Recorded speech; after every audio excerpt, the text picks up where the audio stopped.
A Mookie is a combination of a cookie and a brownie put together. But this is kind of like a healthy take on it. So we've got some cooked black beans, desiccated coconut, cacao, coconut sugar, agave, muju dates, eggs, coconut oil, cacao nibs, some sea salt, and some beautiful chocolate. Our first step, well, it's pretty much just one step. You just dump it all in your, your mixer and you blend away.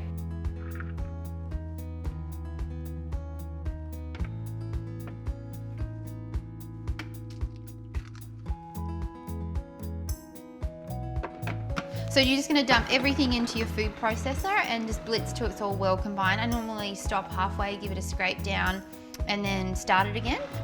Then once it's all well combined and it tastes good, add half of your chocolate and give it a little pulse just till that mixes through. You don't want to chop it up too much. We don't really want to break it down too much because I like chunks of chocolate.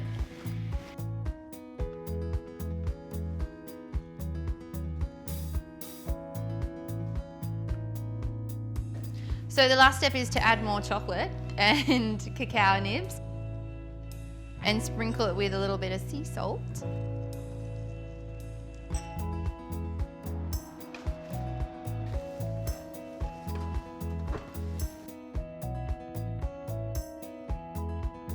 Cool, well that's it guys. I'm gonna go and eat these and hopefully you're gonna go and make these and we'll see you next time.